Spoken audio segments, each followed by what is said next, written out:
Okay, चलिए guys, अब हम जेनेटिकली मॉडिफाइड फूड के बारे में बात कर लेते हैं। जेनेटिक मॉडिफिकेशन का मतलब होता है जेनेटिक यानी कि आनुवांशिक जीन में आपके मौजूद है, जिसकी वजह से आपको उसका सिमिलर कैरेक्टरिस्टिक आगे वाली जेनरेशन में दिखता है। ठीक है, तो जेनेटिकली मॉडिफाइड फूड क्या होते हैं? Food that contains an added gene, यानी कि किसी में कोई जीन एडिशनली मिलाया हो, दो तरीके के जीन के फल को कोडिंग करी गई हो, जिसकी वजह से एक बेहतर फल इजाद करेंगे या बेहतर फ्रूट खाना बना सकते हैं या कोई ऑर्गेनिज्म बना सकते हैं। Food that have deleted gene, या किसी किसी में कोई जीन अगर होने की वजह से उस फल को कोई नुकसान है तो उसे हम हटा भी सकते हैं, और जीन हटाने की वजह से उस फल की जो है पैदावार बढ़ जाए या फिर किसी कोई क्वालिटी में बेहतर चीज हो जाए, जैसे कि कीड़े ना लगे, तो उस जीन को हम हटा सकते हैं। Animal products from animal fed genetically modified food, यानी कि जेनेटिकली मॉडिफाइड फूड जो जानवर खाते हैं, उनके जो खाने पीने का, जैसे उनसे हमें जो डेयरी प्रोडक्ट्स मिलता है, वो उसमें भी कहीं ना कहीं थोड़ा बहुत जेनेटिक मॉडिफिकेशन हो जाता है, जो कि कहीं ना कहीं हमारे शरीर में भी जाके कुछ ना कुछ मॉडिफिकेशन करता है। ठीक है, products produce by genetically modified organisms में कोई भी चीज आ सकती है गाइज। सोयाबीन आ सकता है, मक्का आ सकता है, लौकी आ सकती है। इसमें आपको कुछ ना कुछ हमें अगर बदलाव करना है तो जेनेटिकली मॉडिफाइड हम उसे कहते हैं। ठीक है, तो ये जेनेटिकली मॉडिफाइड फूड प्रोडक्ट्स हैं जिसमें हम कुछ तरीके के आनुवांशिक चेंजेस करते हैं, बदलाव करते हैं। ठीक है, अब बात करते हैं हम जेनेटिकली मॉडिफाइड फूड हम क्यों प्रोड्यूस करते हैं। Why produce genetically modified food? From economical or agricultural standpoint, it is advantageous to grow crop that have higher yield or improved quality. ठीक है, एग्रीकल्चर पॉइंट ऑफ व्यू से और economical यानी कि पैसा कमाने के लिए मनी पॉइंट ऑफ व्यू से के अलावा जो जरूरी जो एडवांटेज है, जो बेनिफिट है जेनेटिक मॉडिफाइड फूड का, वो है कि हम उसकी अच्छी क्वालिटी उगा सकते हैं। पेस्ट एंड डिजीज रेजिस्टेंट, यानी कि ऐसे फल उगा सकते हैं जो कि जिसमें कीड़े मकोड़े ना लगे, कोई बीमारी ना हो जल्दी। हीट टॉलरेंट टू हीट, धूप से जो है, गर्मी से जो है वो टॉलरेट कर सकें, उनसे बच सकें, खराब ना हो, सूखे की और ठंडे की मार को झेल सकें। डिजायरेबल जीन्स में provide means for plant to combat these conditions, यानी कि जो जेनेटिकली मॉडिफाइड जो प्लांट होते हैं वो इन सारी ऊपर जितनी हमने समस्याएं बताई हैं उनसे लड़ने की क्षमता बढ़ा देते हैं एक पेड़ की। ठीक है, तो following are the reasons, some reasons for genetic modification. आप पैदावार बढ़ाने के लिए improve yield, more resistance to disease, यानी कि कीड़े मकोड़े ना लगे पेड़ पौधों में, जल्दी डिजीज ना हो जाए, क्योंकि अगर पेड़ खराब हो जाता है तो उसके फल भी खराब हो जाते हैं। Less likely to be damage by insect, यानी कि कोई जीन अगर निकाल दे जिसकी वजह से उसमें कीड़े मकोड़े अट्रैक्ट हो रहे हैं, तो वो कीड़े मकोड़े जो है अट्रैक्ट नहीं होंगे। कीड़े मकोड़े अट्रैक्ट नहीं होंगे तो फल जो है बने रहेंगे और फिर आपको खाने को मिल पाएंगे। टॉलरेंस टू हर्बिसाइड्स, यानी कि पेड़ में लगने वाले जो कीड़े हैं, हरी सब्जियां, हरी पत्तियों को खा जाते हैं। आपने अक्सर देखा होगा कि पालक वालक में कीड़े लगे हुए मिलते हैं, अजीब सी पालक या अजीब सी चौलाई की पत्तियां दिखती हैं, छोटे छोटे दाग होते हैं, तो ये हर्बिसाइड्स की वजह किससे होते हैं। बेटर न्यूट्रिशनल वैल्यू, बहुत सारे जेनेटिकली मॉडिफाइड फूड में न्यूट्रिशन की वैल्यू भी बढ़ जाती है मॉडिफिकेशन से। शेल्फ लाइफ बढ़ जाती है, यानी कि जो फल एक दिन में खराब हो सकता था, जो खाना एक दिन में खराब हो सकता था, वो 4 दिन रख के भी खाया जा सकता है। Better climatic survival by increasing tolerance to drought, flood और फ्रॉस्टी कंडीशंस टू अलाउ, यानी कि इनकी जेनेटिक मॉडिफिकेशन की वजह से जो फल है उसकी सूखे की मार झेलने की, फ्लड की मार यानी कि बाढ़ की मार झेलने की क्षमता, और बहुत ज़्यादा ठंड में भी अपना शेप होल्ड करने की क्षमता बढ़ जाती है। The use of previously inhospitable land वो होते हैं कि जो उपजाऊ जमीन कम होती है, जिसमें बहुत ज़्यादा मेन्योर वगैरह नहीं होता है, तो ऐसे बंजर जमीन पे भी जो है इस तरीके के जो जेनेटिकली मॉडिफाइड खाने की चीज़ें होती हैं वो आराम से उगाई जा सकती हैं, यानी कि कम खाद्य पदार्थ में भी जो है खाद वाद डाल के भी आराम से उगाया जा सकता है। और ऐसा भी होता है कि ऐसे फलों को, ऐसी चीजों को खाने को कम खाद की जरूरत पड़े और ज्यादा आपको पैदावार मिले, ठीक है। हायर क्रॉप यील्ड, और हायर क्रॉप यील्ड यानी कि पैदावार ज्यादा बढ़ाना, ठीक है। कम एक लैंड में अगर हमें पैदावार अगर हमें एकड़ों में होती है, अगर हमें पैदावार कम मिल रही है तो पैदावार बढ़ जाती है। रिड्यूस फार्म कॉस्ट, फार्म का कॉस्ट बढ़ जाता है, कॉस्ट जो है कम हो जाता है, यानी कि पैदावार ज्यादा और कम एरिया में आप ज्यादा से ज्यादा जो है उपजाऊ जो है उपज कर सकते हैं और पैदावारी कर सकते हैं, उगा सकते हैं, ठीक है। इंक्रीज फार्म प्रॉफिट, फार्म का प्रॉफिट बढ़ जाता है। ऑब्वियसली बात है, कम जगह में आप ज्यादा सामान उगाएंगे तो आप ही को प्रॉफिट है, आप बेचेंगे तो आपको पैसे का ज्यादा प्रॉफिट होगा। Improvement in the health and environment, कुछ जेनेटिकली मॉडिफाइड फूड जो होते हैं वो आपके एनवायरनमेंट के लिए भी बड़े हेल्दी होते हैं, एनवायरनमेंट के साथ जो है तालमेल बना के चलने वाले होते हैं, ठीक है। तो ये सारे बेनिफिट होते हैं जेनेटिक मॉडिफाइड फूड के, ठीक है। कॉमनली जेनेटिक मॉडिफाइड फूड क्या क्या मिलता है जो आमतौर पे जिनमें जेनेटिक मॉडिफिकेशन किया जाता है, जैसे सोयाबीन आ जाती है, कॉर्न मक्का आ जाता है, शुगर बीट आ जाता है यानी कि बीटरूट आ जाता है, ठीक है। इसमें क्या होता है, resistant to glycophosphate by increasing herbicide resistant gene, यानी कि इसमें एक हर्बिसाइड रेजिस्टेंट जीन होता है, इसको इन्वॉल्व करके ऐड करने से, ठीक है, ये रेजिस्टेंट टू ग्लाइकोफॉस्फेट, ठीक है, यानी कि जो इंसेक्ट को अट्रैक्ट करने वाली जीन होती है उसे जो है उसमें एक ऐसी जीन का ऐड करते हैं, ठीक है, जो कि रेजिस्टेंट हर्बिसाइड होती है, ठीक है, रेजिस्टेंट टू हर्बिसाइड्स होती है, यानी कि कीड़े मकोड़े जो हैं उसमें नहीं लगते हैं, ठीक है। उसके अलावा कॉटन सीड ऑयल होती है, bye inserting pest resistant BT crystal protein gene, ठीक है। पेस्ट से रेजिस्टेंट बनाने के लिए इसमें हम ऐड करते हैं बीटी क्रिस्टल प्रोटीन जीन। टमाटर में क्या होता है, by removing the gene code that codes for galactouronase responsible for softening the fruit after harvesting।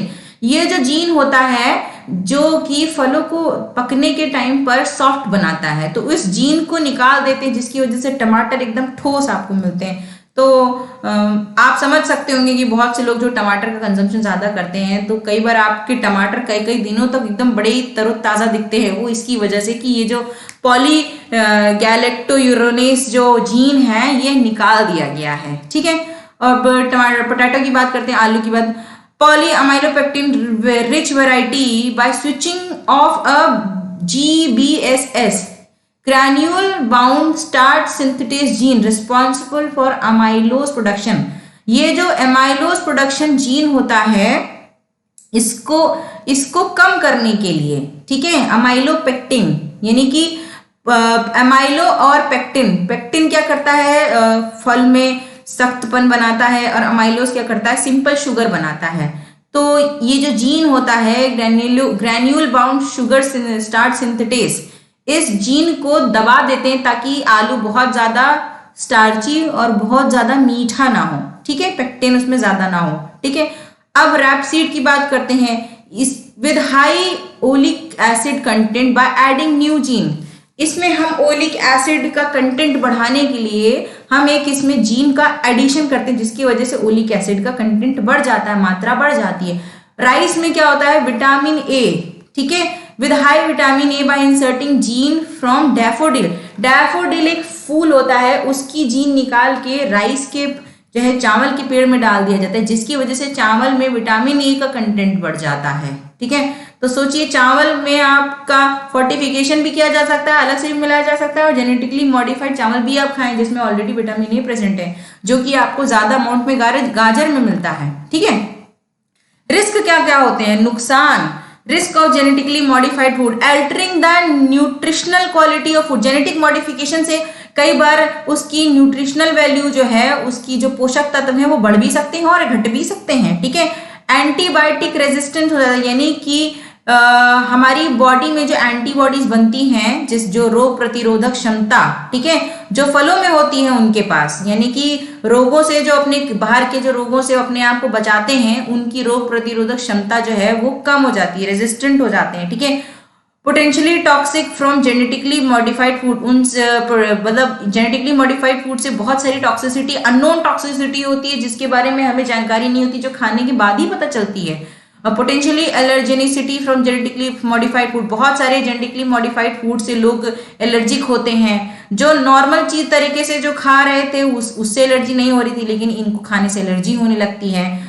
Unintentional gene transfer to wild animal, अब जैसे खाना हम खा रहे हैं, ठीक है, खाना खाने की वजह से हमारे को उससे कोई मॉडिफाइड जो जीन है वो हमें ट्रांसफर हो गई, जंगली जानवरों में ट्रांसफर हो जाती है, तो उनमें कोई जेनेटिक मॉडिफिकेशन हो जाता है, उनमें कोई बीमारी ग्रस्त हो सकती है, ठीक है। जैसे कि हमने बताया कि बहुत सारे जानवरों को हम जेनेटिकली मॉडिफाइड खाना खिलाते हैं जिससे उनके जो पैदावार है, उनकी पैदावार जो है बढ़ जाए, उनको जो है दूध दे रहे हैं तो वो ज्यादा दूध देने लगे जेनेटिकली मॉडिफाइड फूड खाने की वजह से, ठीक है। Possible creation of new virus और टॉक्सिन, और जेनेटिक मॉडिफिकेशन का सबसे बड़ी चीज है कि हमें पता नहीं होता कि किस तरीके के नए वायरस या किस तरीके के नए उसमें केमिकल्स ऐसे बन जाएं, अमीनो एसिड से कोई ऐसा केमिकल जेनरेट हो जाए जो बहुत ज्यादा नुकसानदायक हो, जहरीला हो, ठीक है। Limited access to seed through patenting of the genetically modified food, अब कई बार क्या होता है कि जो लोग जेनेटिक इंजीनियरिंग करके फूड का मॉडिफिकेशन करते हैं तो ये जो इनकी जो बीजें होती हैं ये आसानी से नहीं मिलती हैं, ठीक है। अगर आप नॉर्मली कोई धान गेहूं उगा रहे हैं तो वो आप उसका एक हिस्सा जो है बीज के तौर पर रख लेते हैं, फिर अगले बार आप उसी से बीज उगाते हैं। लेकिन अगर आपको पैदावार बढ़ाने के लिए आपको जेनेटिकली इंजीनियर्ड फल खरीदना है, उसी से पैदावार बढ़ानी, उसके बीज खरीदने, तो वो बीज बड़े महंगे होते हैं, तो आसानी से ये मिलते भी नहीं है। Threat to crop genetic diversity, ठीक है।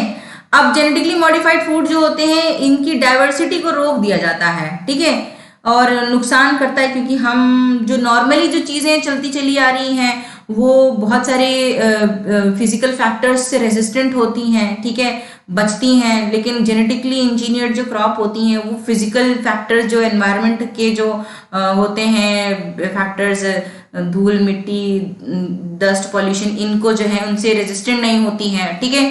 रिलीजियस कल्चरल एथिकल कंसर्न, बहुत सारे लोगों के जो है रिलीजियस कंसर्न भी रहते हैं कि हमें नेचुरल चीज़ों में बदलाव नहीं करना चाहिए, प्राकृतिक चीज़ें खानी चाहिए, या वरना प्राकृतिक चीज़ों में चेंज करोगे तो भगवान आपको जो है दंड देंगे, इस तरीके की चीज़ें।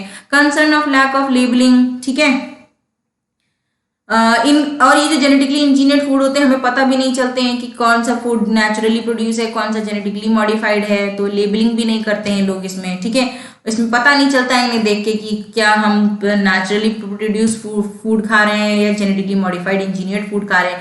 Concerns of animal rights group, ठीक है, कई बार एनिमल राइट्स में ये एक लॉज में आ जाता है कि आपको जो है जानबूझ के जेनेटिकली इंजीनियरिंग नहीं करनी चाहिए एनिमल्स में, उनको उस तरह का खाना नहीं खिलाना चाहिए, ये एनिमल राइट के विरुद्ध है ये चीजें। और फियर ऑफ अननोन, यानी कि जेनेटिक इंजीनियरिंग में क्या होता है कि आप जेनेटिक मॉडिफिकेशन कर तो रहे हैं, लेकिन वो आपके शरीर में जाके किस तरीके के बदलाव करेगा वो आपको कोई भी जानकारी नहीं है। आने वाले समय में पता चला कि आपको की बॉडी में उसने आपके ही जीन में एंटर करके किसी तरीके का मॉडिफिकेशन कर दिया और पता ही नहीं चला कि वो आपको जो जेनेटिक मॉडिफिकेशन आपकी बॉडी में हुआ है या आगे आने वाली जेनरेशन में हुआ है वो इस जेनेटिकली इंजीनियर्ड फूड की वजह से हुआ है, जो कि बाय डिफॉल्ट आपके जीन में एंटर हो गई है, तो डर होता है, ठीक है। तो ये सारे जो रिस्क होते हैं ये जेनेटिकली मॉडिफाइड फूड की वजह से लोगों को होते हैं, ठीक है। अब बात करते हैं कीटनाशक। कीटनाशक की बात है सिंपली जो भी खाद्य पदार्थ में, खाने पीने की चीजों में जो कीड़े मकोड़े, पैथोजेंस, बैक्टीरिया जो लगते हैं, इनको दूर रखने के लिए, ताकि आपकी जो पैदावार है, जो अनाज है, जो धान है वो बचा रहे, ठीक है, उसके लिए जो है पेस्टिसाइड्स का यूज किया जाता है। और पेस्टिसाइड जो है आपको नेचुरल भी मिल जाएंगे और केमिकली भी मिल जाएंगे, ज्यादा केमिकली इस्तेमाल करने से नुकसान भी है। तो according to Food and Agriculture Organization, इसके अकॉर्डिंग पेस्टिसाइड की क्या डेफिनेशन है? एनी सब्सटेंस और mixture of substance intended for preventing, destroying और कंट्रोलिंग एनी पेस्ट, ठीक है। हर वो सब्सटेंस या मिक्सचर ऑफ सब्सटेंस जो कि बचाए, ठीक है, प्रिवेंट करे और खराब होने से बचाए, खराब होने से बचाए और रोकथाम करे किसी भी तरीके के कीड़े मकोड़ों की।